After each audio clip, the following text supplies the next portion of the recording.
आज के इस वीडियो में हम दो बिंदुओं पे अध्ययन करेंगे। नंबर एक, डेवलपमेंट ऑफ अंथर अर्थात परागकोश का विकास, और दूसरा माइक्रोस्पोरोजेनेसिस अर्थात लघु बीजाणु जनन। तो आइए सबसे पहले अध्ययन करते हैं डेवलपमेंट ऑफ एंथर परागकोश। ये जो डायग्राम रिप्रेजेंट किया गया है, मैंने आपको पिछले वीडियो में बताया था कि ये एक पुंकेसर का डायग्राम है जिसके तीन भाग होते हैं। सबसे ऊपर का ये फूला हुआ भाग जो है ये परागकोश है। ये नीचे जो तंतु है इसे फिलामेंट कहते हैं, और जिस स्थान पे दोनों संरचनाएं जुड़ी हैं इस भाग को हम योजी कहते हैं।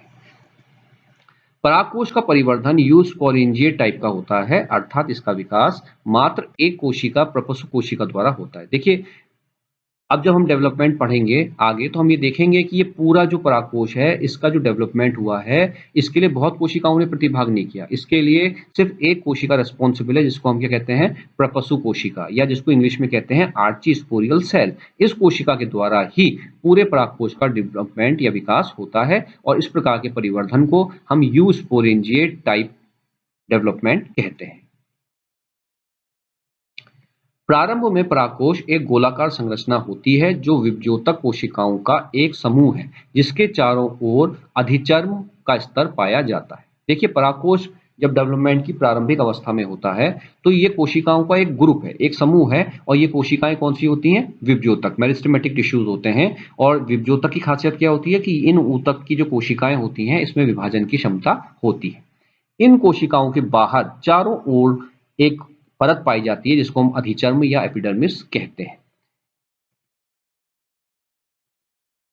सर्वप्रथम संवहन ऊतक का निर्माण होता है। देखिए, आप देख रहे हैं सबसे बाहर अधिचर्म की लेयर है, अंदर आपका विभज्योतक है। इस विभज्योतक के बीच में सबसे पहले जिस कोशिका का या जिस ऊतक का निर्माण होता है वो होता है वैस्कुलर टिश्यू, जो इस पूरी संरचना को जल और भोज्य पदार्थ देने का काम करता है। विभज्योतक कोशिकाओं के लगातार विभाजित होने से धीरे धीरे परागकोश टेट्रागोनल आकार ले लेता है। आप देख रहे हैं प्रारंभ में जो ये आपका परागकोश है ये कैसा है, गोलाकार संरचना है, और इसमें कुछ नहीं है, बाहर अधिचर्म की लेयर है, अंदर विभज्योतक कोशिकाओं का समूह है।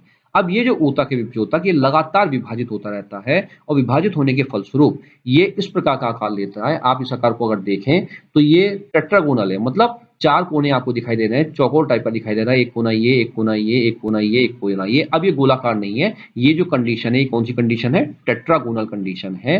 तो धीरे धीरे जो परागकोश गोल था प्रारंभिक अवस्था में वो कोशिकाओं के लगातार विभाजन के फलस्वरूप किस अवस्था में बदल जाता है, टेट्रागोनल अवस्था में बदल जाता है, जिसमें सबसे बाहर क्या है, आपकी एपिडर्मिस, उसके नीचे कौन सी लेयर कहलाती है, हाइपोडर्मिस, और बीच में क्या है आपका वैस्कुलर टिश्यू।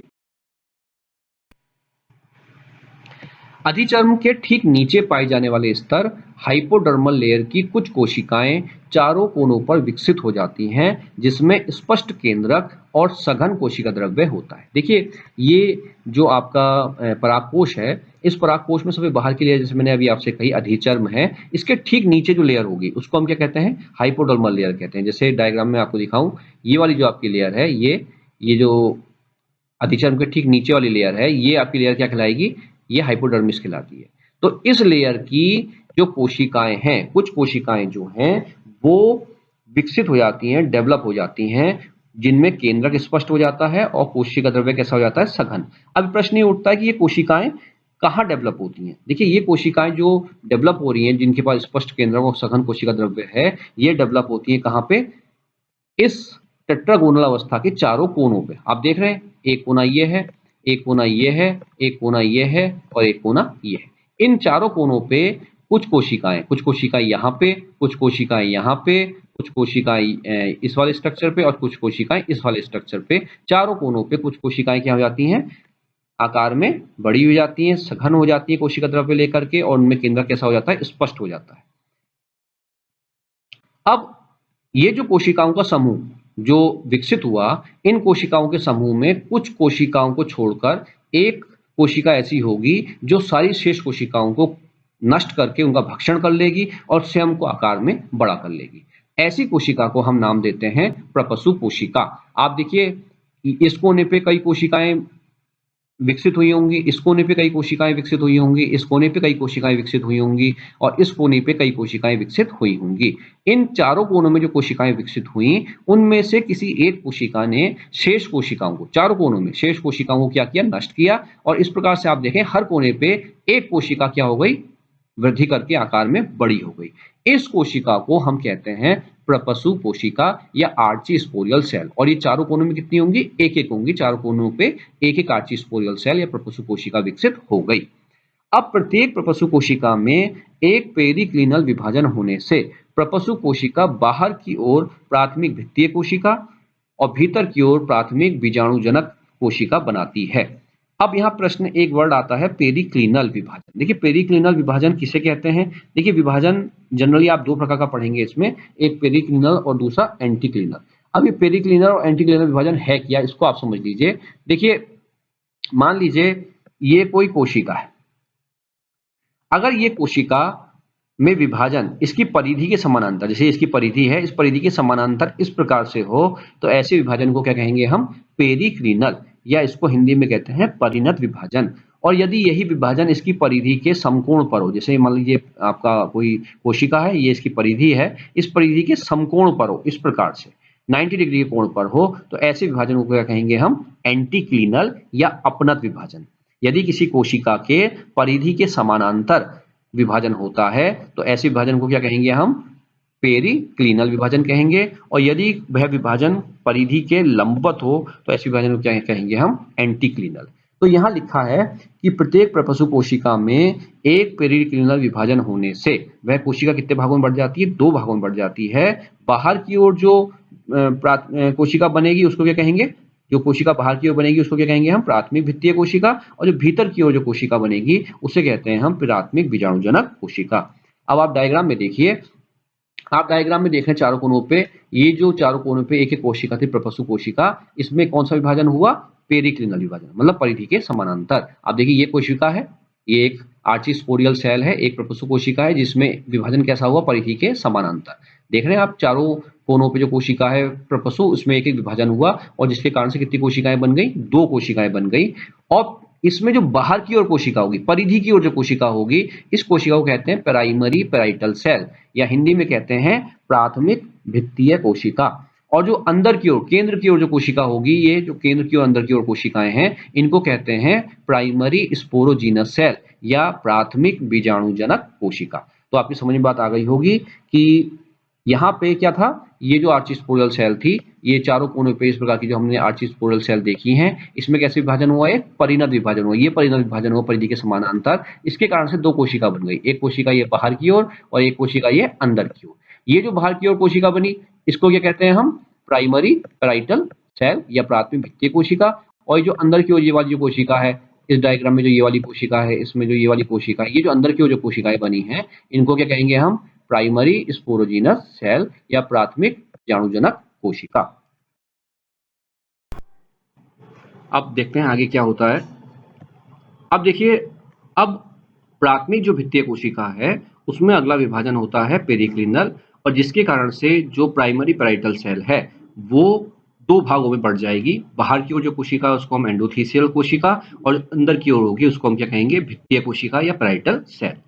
डायग्राम में मैं आपको बताने का प्रयास करता हूँ। देखिए ये प्रपसु कोशिका, मान लीजिए आपकी ये प्रपसु कोशिका थी। इस प्रपसु कोशिका में पहला विभाजन क्या हुआ था? पेरिक्लिनल। दो कोशिका बन गई, बाहर वाली क्या बनी? आपकी पैराइटल सेल और जो अंदर की ओर थी वो क्या बनी? आपकी प्राइमरी स्पोरोजीनस सेल। अब ये जो बाहर की प्राइमरी पैराइटल सेल है, जो बाहर की प्राथमिक भित्तीय कोशिका है, इसमें जो विभाजन हुआ वो कौन सा हुआ? पेरिक्लिनल। पेरिक्लिनल मतलब परिधि के समानांतर। ये देखिए ये परिधि के समानांतर विभाजन हो गया आपका। अब इससे भी कितनी कोशिकाएं बन गई? दो कोशिकाएं बन गई। अब इसमें जो बाहर की कोशिका है, ये जो बाहर की कोशिका है इसको हम क्या कहेंगे? एंडोथीसियल सेल। और जो ये अंदर की ओर कोशिका है जो इस समय वर्तमान में सेंटर में है, इसको हम क्या कहेंगे? भित्तीय कोशिका या पैराइटल सेल। ये डायग्राम में देखिए आप देखिए यहाँ पे ये एक प्रपसु कोशिका है। कितनी कोशिकाएं बन गई हैं? तीन। देखिए आप, एक कोशिका, दो कोशिका और तीन। ये बाहर वाली कोशिका जो है इसको क्या कहेंगे हम? एंडोथीसियल सेल। जो बीच वाली कोशिका है आपकी ये वाली, इसको क्या कहेंगे हम? Parietal cell. और जो सबसे नीचे वाली कोशिका है ये वाली, इसको हम क्या कहेंगे? Sporogenous cell, primary sporogenous cell. अब आगे क्या होता है, अब एंडोथेसियल कोशिका में कई एंटीक्लिनल विभाजन होने से एक कोशिका स्तर मोटा एंडोथेसियल स्तर बन जाता है। अब क्या होता है, आप देखिए इसमें जो 3 कोशिकाएं बनी हुई थी, जैसे मैं आपको डायग्राम से दिखाने का प्रयास करता हूं। ये मान लीजिए आपका पहला प्रपसु कोशिका थी। इस कोशिका में पहला विभाजन हुआ आपका पेरिक्लिनल, 2 कोशिका बनी। ये जो बाहर वाली कोशिका थी इसको हमने क्या कहा, प्राइमरी पेराइटल सेल। जो अंदर की जो कोशिका थी इसको हमने क्या कहा, प्राइमरी स्पोरोजिनस सेल। ठीक है। अब जो बाहर की प्राइमरी पेराइटल सेल थी इसमें भी विभाजन हुआ, 2 कोशिकाएं बन गई। सबसे बाहर वाली जो कोशिका थी इसको हमने क्या कहा, इसको हमने क्या कहा, एंडोथीसियल सेल। जो बीच वाली कोशिका थी आपकी ये वाली, इसको हमने क्या कहा, पेराइटल सेल या इसको भित्तीय कोशिका। और सबसे जो नीचे कोशिका थी इसको हमने क्या कहा, प्राइमरी स्पोरोजिनस सेल। अब जो इस कोशिका में विभाजन होना है, कौन सी कोशिका में, एंडोथीसियल कोशिका में, जो सबसे कौन सी कोशिका है, सबसे बाहर वाली कोशिका। ये जो सबसे बाहर वाली कोशिका है इसमें कौन सा विभाजन होना है आपका, एंटीक्लिनल। और एंटीक्लिनल विभाजन क्या होता है, जैसे ये कोशिका है इसके लंबवत, इस प्रकार से जब कोशिका की परिधि के लंबवत विभाजन होगा तो उसको हम एंटीक्लिनल विभाजन कहेंगे। अब आप डायग्राम से समझने का प्रयास कीजिए। हमने क्या किया, अब इस कोशिका में ये जो आपकी एंडोथीसियल सेल थी इसमें हमने पहला विभाजन किया और विभाजन क्या हो गया, एंटीक्लिनल विभाजन हो गया।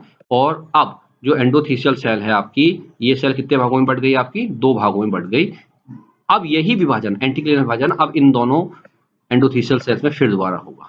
कितनी कोशिकाएं बन गई, 4। अब इन चारों कोशिकाओं में फिर से यही विभाजन होगा और आप इस प्रकार से देखेंगे कि एक एंडोथीसियल कोशिका से 2, 2 से 4, 4 से 8, 8 से 16, 16 से 32, इस प्रकार से कोशिकाएं बनेगी। अब आप कल्पना कीजिए इस प्रपोसु कोशिका को देखिए, इसकी जो एंडोथीसियल सेल है जो बाहर की, जब इसमें कई एंटीक्लिनल विभाजन होंगे और 16, 32 कोशिकाएं बनेंगी तो ये कोशिकाएं कहाँ खिसकेंगी, इधर की साइड और इधर की साइड। मैं आपको चित्र के माध्यम से बताऊं, मान लीजिए ये जो कोशिकाएं कटी और कटने के बाद यहाँ ये कोशिकाएं कहाँ खिसकी, इस साइड, और थोड़ी सी कोशिकाएं कहाँ खिसकेंगी, दूसरी तरफ। अगली जो आपकी प्रपस्सु कोशिका है उसमें भी आपकी जो एंडोथीसियल सेल है उसमें भी इस प्रकार से विभाजन होगा लगातार एंटीक्लिनल। तो ये जो कोशिकाएं ये कहाँ खिसकेंगी, थोड़ी सी इस साइड और थोड़ी सी दूसरी साइड खिसकेंगी। इसी प्रकार से जो आपकी तीसरी एंडोथीसियल सेल है, तीसरी एंडोथीसियल सेल में भी इसी प्रकार से विभाजन होगा एंटीक्लिनल, और इसके फलस्वरूप वहां पे भी 2 से 8, 8 से 16, 16 से 32 कोशिकाएं बनेंगी और वो भी इस प्रकार से कहाँ खिसकेंगी, अपने दोनों तरफ खिसकेगी कोशिकाएं। और इसी प्रकार से जो आपकी चौथी प्रपस्सु कोशिका है उस प्रपस्सु कोशिका में भी क्या होगा, ये जब एंटीक्लिनल विभाजन होगा तो ये एंडोथीसियम की कुछ कोशिकाएं इस तरफ खिसकेंगी और कुछ कोशिकाएं आपकी दूसरी तरफ खिसकेंगी। तो अगर आप देखें तो जो ये एक एंडोथीसियल कोशिका थी, हर प्रपस्सु कोशिका में जो एंडोथीसियल कोशिका थी, ये एंटीक्लिनल विभाजन होकर के लगातार पूरे परागकोश में चारों ओर फैल जाती है और इस कारण से ये जो एक कोशिका स्तर मोटा आपका लेयर बना है, इसी लेयर को हम क्या कहते हैं, एंडोथीसियल स्तर कहते हैं।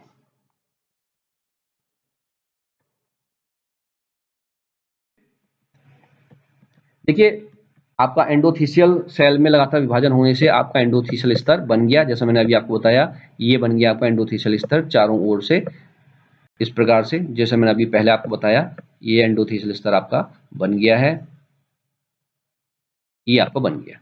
अब क्या होता है, अब भित्तीय कोशिका, अब जो पेराइटल सेल है, जो भित्तीय कोशिका, जो बीच वाली कोशिका है, उसमें कई अपनत व कई परिणत विभाजन होने से 2 या 3 स्तर मोटा मध्य स्तर बन जाता है। देखिए अब जो बीच की कोशिका, ये जो आपकी बीच की कोशिका आप देख रहे हैं, ये वाली, ये जो बीच की कोशिका है, अब इस कोशिका में कई परिणत और अपनत विभाजन होते हैं।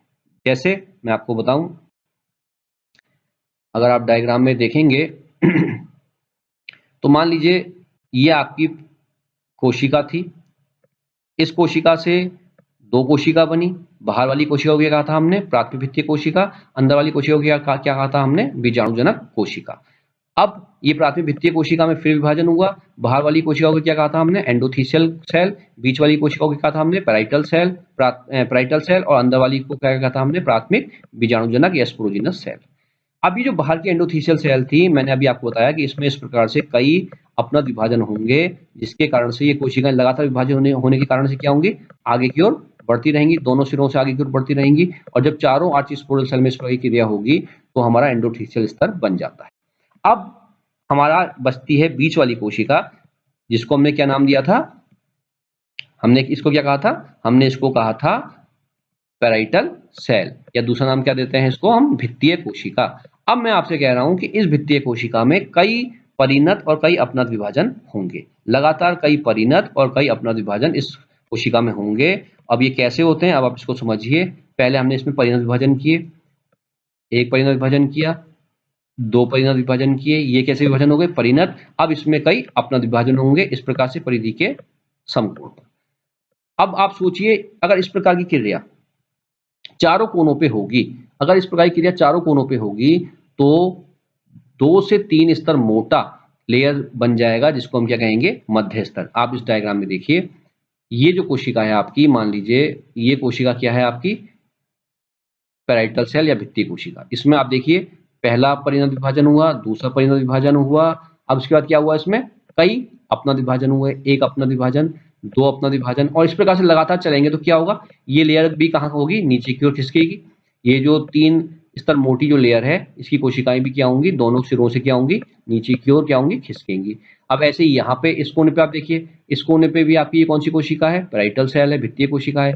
इसमें पहला अपना परिणत विभाजन हुआ, दूसरा परिणत विभाजन हुआ, अब इसके बाद इसमें क्या होंगे, कई अपना विभाजन होंगे। तो इस प्रकार से कितनी लेयर बन गई, 1, 2 और 3 लेयर बन गई। अब ये तीनों लेयर लगातार जो कोशिकाओं के विभाजन होने के फलस्वरूप क्या होंगी, इस साइड खिसकेंगी।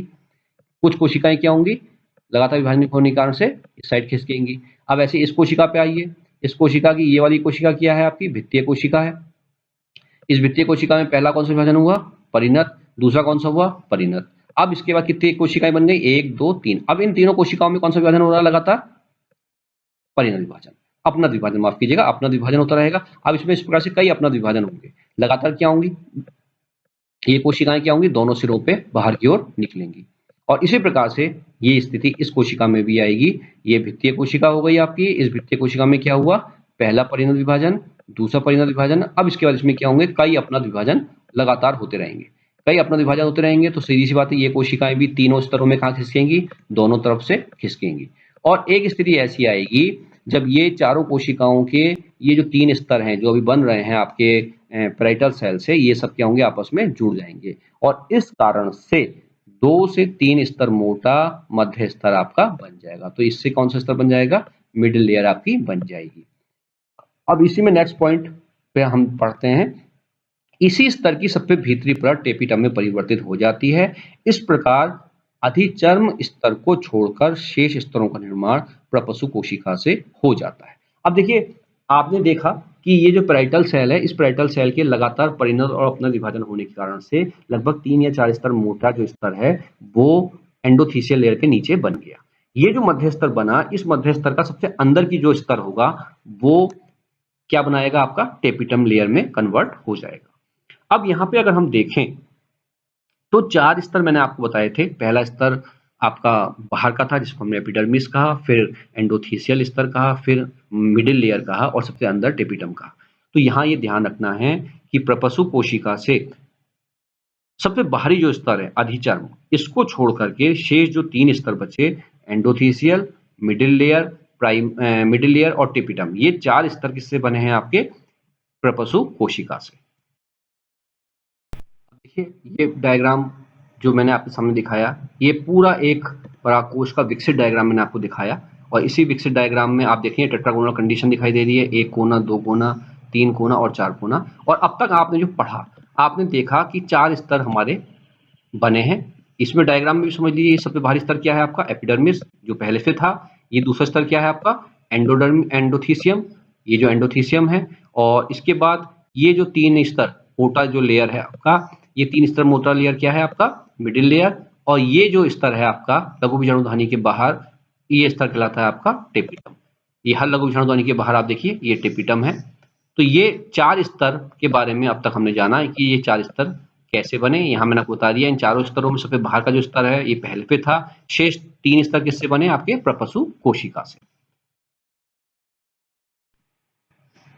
अब बात आती है कि जो आपके स्तर बने थे, इनमें एक कोशिका आपकी बची है सबसे अंदर वाली, जिसको हमने क्या कहा था, प्राथमिक बीजाणुजनक कोशिका, प्राइमरी स्पोरोजीनस सेल।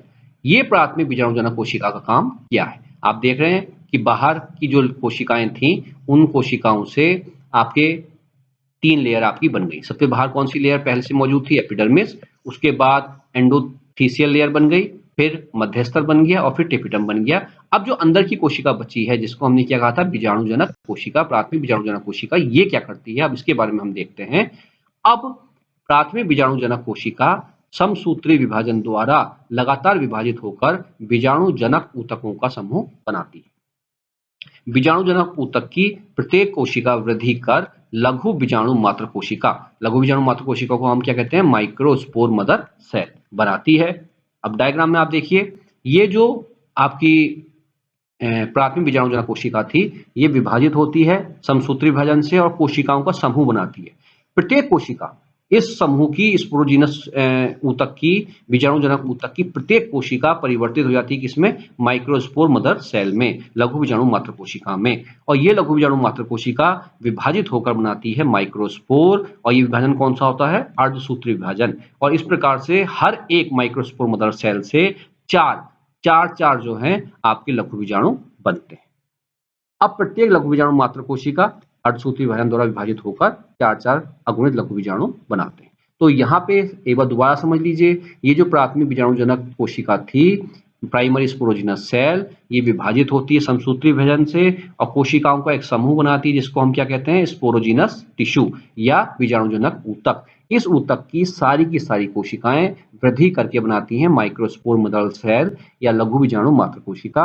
और ये लघु बीजाणु मात्र कोशिका जो डिप्लॉइड है, द्विगुणित हैं, ये अर्धसूत्री विभाजन से बनाती हैं 4 लघु बीजाणु।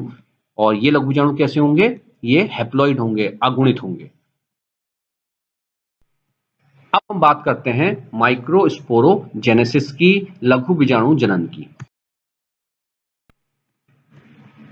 अब हम बात करते हैं लघु बीजाणु जनन, माइक्रोस्पोरोजेनेसिस किसे कहते हैं। देखिए, लघु बीजाणु जनन से क्या तात्पर्य है, पहले हम इसे परिभाषा में समझते हैं। लघु बीजाणु मात्र कोशिका से लघु बीजाणु बनने की जो क्रिया है, उसको लघु बीजाणु जनन कहते हैं। अभी मैंने आपको बताया कि किस प्रकार से जब पराग कोश के अंदर प्रपशु कोशिका डिवाइड होती है, तो उसके सबसे अंदर की जो कोशिका होती है, उसको हमने नाम दिया था प्राथमिक बीजाणुजनक कोशिका। और यही प्राथमिक बीजाणुजनक कोशिका बाद में विभाजित करके कई बार विभाजन के फलस्वरूप बनाती है बीजाणुजनक ऊतक। और यही बीजाणुजनक ऊतक, इसकी जितनी भी कोशिकाएं हैं, वो वृद्धि करके परिवर्तित हो जाती है किसमें? लघु बीजाणु मात्र कोशिका में, माइक्रोस्पोर मदर सेल में। और ये माइक्रोस्पोर मदर सेल जो होती है, ये हमेशा कैसी होती है? द्विगुणित होती है। और इसी लघु बीजाणु मात्र कोशिका में मियोसिस या अर्धसूत्री विभाजन के फलस्वरूप 4 अगुणित लघु बीजाणु बनते हैं। आप देख रहे हैं डायग्राम में, ये जो है कोशिका, ये क्या है? आपकी लघु बीजाणु मात्र कोशिका है, जिसने मियोसिस में प्रतिभाग करके ये 4 लघु बीजाणु बनाए। यहाँ ये भी ध्यान रखिएगा कि लघु बीजाणु मात्र कोशिका जो है, ये कैसी संरचना है? ये डिप्लॉइड संरचना है, द्विगुणित संरचना है। इसमें गुणसूत्रों की संख्या 2n होती है। और इससे बनने वाले जो लघु बीजाणु हैं, चूंकि ये अर्धसूत्री विभाजन के फलस्वरूप बने हैं, इसलिए इनकी संख्या कितनी होगी? 4 लघु बीजाणु बनेंगे, 4 लघु बीजाणु होंगे। और इनमें जो गुणसूत्रों की संख्या होगी, वो क्या होगी? हैप्लॉइड होगी, अर्थात n होगी। प्रारंभ में ये जो लघु बीजाणु होते हैं, ये चारों के चारों लघु बीजाणु कैलोस के कारण से आपस में चिपक जाते हैं और चिपक करके चारों लघु बीजाणु एक संरचना बनाते हैं, जिसको हम क्या कहते हैं? टेट्राड, या हिंदी में हम इसको क्या कहते हैं? चतुष्य। क्या होता है?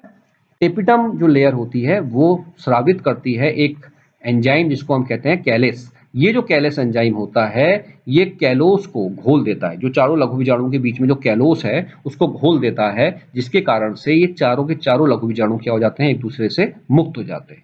अब कुछ इंपॉर्टेंट पॉइंट्स परीक्षा की दृष्टि से, कंपटीशन की दृष्टि से देखिए, थोड़ा बहुत अंतर जो है वो एक्सेप्शन बन करके सामने आता है, और वही एक्सेप्शन अक्सर एग्जाम्स में पूछे जाते हैं, वही अपवाद एग्जाम्स में पूछे जाते हैं। तो इसमें अपवाद में पहला एक चीज आप देखिए, साइप्रेसी फैमिली, जो घास की फैमिली होती है, उसमें एक खासियत होती है। उसमें क्या होती है कि इसमें एक लघु बीजाणु मात्र कोशिका से मात्र एक क्रियाशील लघु बीजाणु बनता है।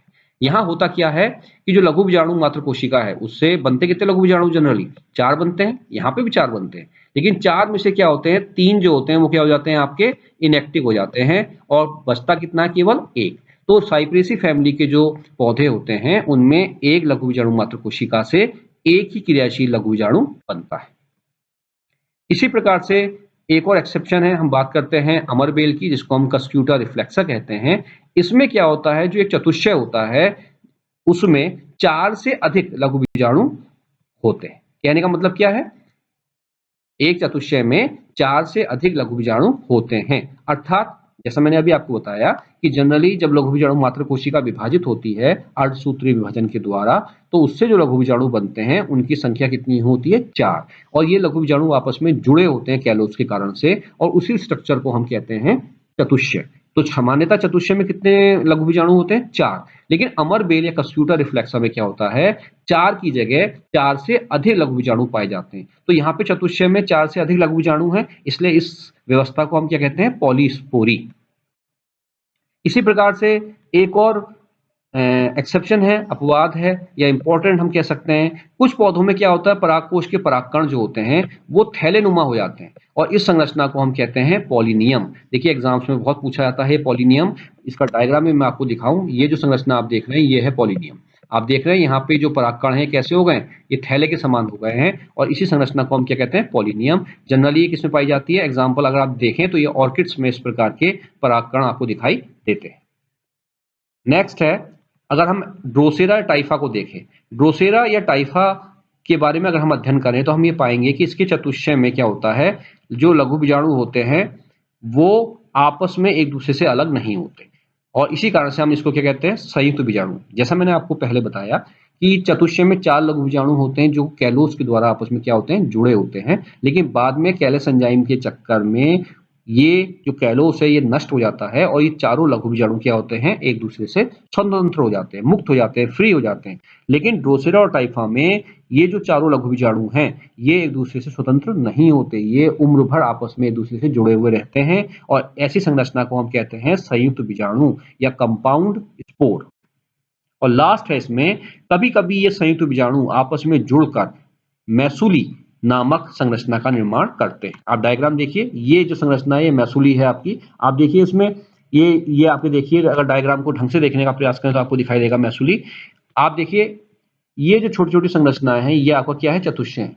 अगर आप ढंग से देखेंगे तो इस हर संरचना में आपको कितने परागकण दिखाई दे रहे हैं, आपको 4-4 परागकण दिखाई देंगे। अगर आप ढंग से देखेंगे तो ये परागकणों का समूह है। ये कैसे परागकण है, ये कंपाउंड स्पोर्स हैं, संयुक्त परागकण है, मतलब चतुष्चय से ये परागकण अलग नहीं हुए। अब ये चतुष्चय जो है कई चतुष्चय आपस में क्या हुए जुड़ गए और जुड़ करके इन्होंने एक संरचना इस प्रकार की बना ली और इसी संरचना को हम क्या नाम देते हैं मैसुली। तो ये मैं उम्मीद करता हूं कि इस वीडियो के माध्यम से आपको एंथर का डेवलपमेंट और माइक्रोस्पोरोजेनेसिस के बारे में जानकारी मिली हुई होगी। अगर आपको ये वीडियो अच्छा लगा तो कृपया इसको लाइक कीजिए, साथ ही आगे की वीडियो देखने के लिए मेरे इस चैनल को सब्सक्राइब कीजिए। धन्यवाद।